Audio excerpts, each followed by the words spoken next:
नमस्ते दोस्तों। मानव भूगोल के इस शानदार दृश्य विश्लेषण यानी विजुअल एक्सप्लोरेशन में बहुत बहुत स्वागत है। आज की चर्चा सच में बेहद दिलचस्प होने वाली है। इन बेहतरीन 3D एनिमेशन के जरिए आज हम ये समझने वाले हैं कि कैसे मानव आबादी एक जगह से दूसरी जगह सफर करती है, कैसे वो बढ़ती है और सबसे अहम बात, प्रगति या विकास का असली मतलब आखिर होता क्या है। ये महज कुछ किताबी बातें नहीं हैं, बल्कि पूरी मानव जाति की एक ऐसी शानदार दृश्य यात्रा है जो हमें समाज की गहराइयों तक ले जाएगी। तो चलिए बिना किसी देरी के शुरू करते हैं। आइए आज के हमारे सफर के इस एनिमेटेड इंडेक्स पर एक नजर डाल लेते हैं। शुरुआत होगी जनसंख्या और प्रवास से, फिर हम बढ़ेंगे जननांकीय संक्रमण सिद्धांत, वृद्धि बनाम विकास और मानव विकास के स्तंभों की तरफ। इसके बाद हम विकास और प्रगति को मापने के तरीके देखेंगे और अंत में पहुंचेंगे आज के सबसे आधुनिक विषय साइबर स्पेस की नई दुनिया तक। तो हमारा पहला खंड है जनसंख्या और प्रवास। इंसान पूरी दुनिया में अपनी जगह क्यों और कैसे बदलता है, आइए इन बुनियादी कारणों को करीब से समझें। देखिए, प्रवास या माइग्रेशन मुख्य रूप से दो ताकतों के बीच का एक जबरदस्त खिंचाव है। एक तरफ होते हैं प्रतिकर्ष कारक यानी पुश फैक्टर्स, जैसे कि बेरोजगारी, खराब स्वास्थ्य सुविधाएं या फिर कोई महामारी। ये वो कारण है जो लोगों को अपना घर छोड़ने पर मजबूर कर देते हैं। दूसरी तरफ आते हैं अपकर्ष कारक यानी पुल फैक्टर्स, जैसे शानदार नौकरियों के मौके और बेहतर जीवन शैली। ये किसी शक्तिशाली चुंबक की तरह काम करते हैं और लोगों को अपनी तरफ खींचते हैं। सच कहें तो इन्हीं दो ताकतों की आपसी रस्साकशी ही दुनिया भर में इंसानों की आवाजाही को तय करती है। अब आगे बढ़ते हैं अपने दूसरे खंड की तरफ, जननांकीय संक्रमण के सिद्धांत। जब बात सिर्फ कुछ लोगों की नहीं बल्कि पूरे समाज के एवोल्यूशन या क्रमिक विकास की हो, तो ये पूरी प्रक्रिया काम कैसे करती है। जैसा कि हम इन बदलते ग्राफ्स में देख सकते हैं, कोई भी समाज मुख्य रूप से 3 चरणों से गुजरकर विकसित होता है। पहले चरण को देखें तो समाज पूरी तरह से ग्रामीण और खेती पर निर्भर होता है। यहाँ बुनियादी स्वास्थ्य और शिक्षा की कमी होती है, इसलिए जन्म दर और मृत्यु दर दोनों ही बहुत ऊपर होते हैं। फिर आता है दूसरा चरण।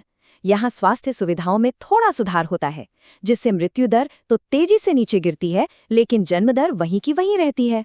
नतीजा, जनसंख्या में एकदम से भारी उछाल आ जाता है। और अंत में आता है तीसरा चरण, शहरी और औद्योगिक समाज। यहाँ बेहतर शिक्षा और जागरूकता के कारण जन्म और मृत्यु दर दोनों ही नीचे आ जाते हैं और जनसंख्या स्थिर हो जाती है ना कमाल की बात कि कैसे एक समाज समय के साथ धीमे धीमे परिपक्व होता है। अब आते हैं खंड 3 पर, वृद्धि बनाम विकास। हम अक्सर बड़े होने और बेहतर होने को एक ही तराजू में तौल लेते हैं, लेकिन सोचने वाली बात यह है कि क्या सच में ऐसा है। ये स्लाइड बहुत ही दिलचस्प है। इसमें फर्क समझाया गया है वृद्धि यानी ग्रोथ और विकास यानी डेवलपमेंट के बीच। वृद्धि सिर्फ नंबरों का खेल है, यानी मात्रात्मक, जैसे किसी शहर की आबादी का अचानक दोगुना हो जाना या अर्थव्यवस्था के आकार का बढ़ जाना।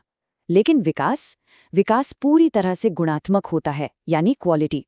जरा सोचिए, अगर आबादी बढ़ गई, बड़ी बड़ी इमारतें तन गईं, लेकिन वहां के लोगों की सेहत, समानता और जीवन की गुणवत्ता में कोई सुधार ही नहीं हुआ, तो नंबरों में वृद्धि तो जरूर हुई है, पर विकास बिल्कुल नहीं हुआ। विकास का सीधा सा मतलब है लोगों की जिंदगी में एक साफ और सकारात्मक बदलाव आना। और ये जो तस्वीर हमारे सामने है, ये इस बात को बड़ी ही खूबसूरती से दर्शाती है। सच्चे विकास को इस तराजू की तरह बिल्कुल संतुलित होना चाहिए। एक पल्ले पर अगर हम सड़कों, पुलों और जीडीपी जैसे मात्रात्मक आंकड़े रख दें, तो दूसरे पल्ले पर हमें खुशी, स्वास्थ्य और जीवन की संतुष्टि जैसी गुणात्मक चीजें रखनी होंगी। अगर अंदर से संतुष्टि और अच्छी सेहत ही नहीं है, तो सिर्फ चौड़ी सड़कें और ऊंची ऊंची इमारतें एक सफल समाज नहीं बना सकती। असली प्रगति इन दोनों के बीच का एक एकदम सटीक संतुलन है। चलिए अब रुख करते हैं खंड 4 का, मानव विकास के स्तंभ। आखिर एक मजबूत और बेहतरीन समाज की नींव किन सिद्धांतों पर टिकी होती है। स्क्रीन पर उभरते हुए इन शानदार 3D स्तंभों को देखें। मानव विकास इन्हीं 4 मजबूत स्तंभों पर टिका है।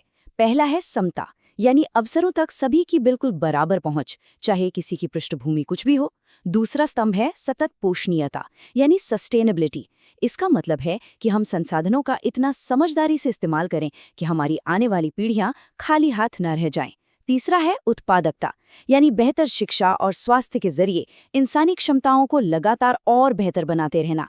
और चौथा सबसे अहम स्तंभ है सशक्तिकरण यानी एम्पावरमेंट, लोगों के पास अपने विकल्प खुद चुनने की आज़ादी और ताकत होना। यकीन मानिए, इनमें से अगर एक भी स्तंभ कमजोर पड़ा ना तो पूरे समाज के विकास की इमारत ढह सकती है। अब बात करते हैं खंड 5 की, विकास और प्रगति को मापना।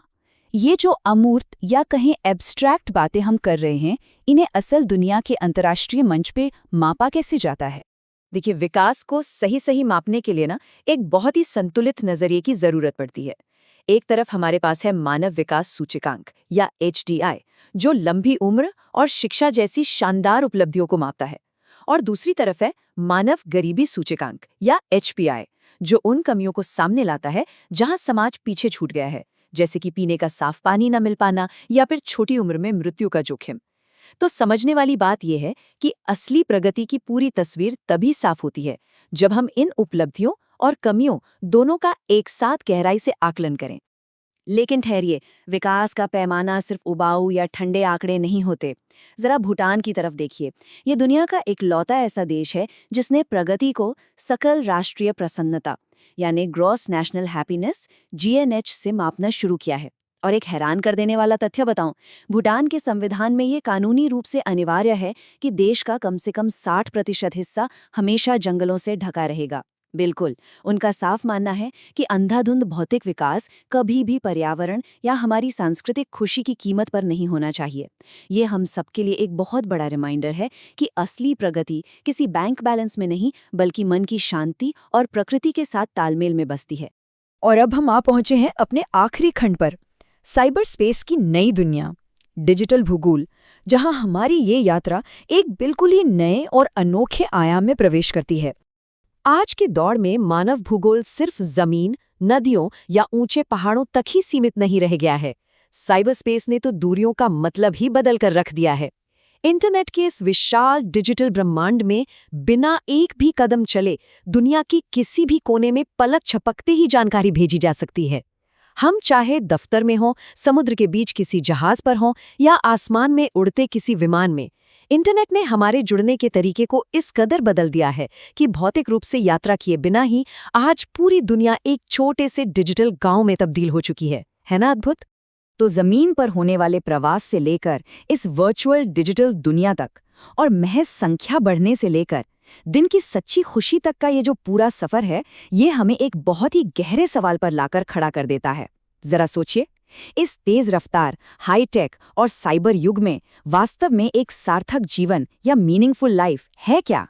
क्या ये सिर्फ 5G और सुपरफास्ट इंटरनेट स्पीड है, या फिर स्वास्थ्य, शिक्षा, समता और खुशी के बीच का एक बेहतरीन संतुलन? ये एक ऐसा सवाल है जो हम सबको अपने आप से जरूर पूछना चाहिए। इस बेहद खास और एनिमेटेड विश्लेषण का हिस्सा बनने के लिए आप सभी का बहुत बहुत धन्यवाद। आगे भी ऐसे ही दिलचस्प विषयों की गहराइयों में उतरते रहेंगे। तब तक के लिए विचार करते रहिए।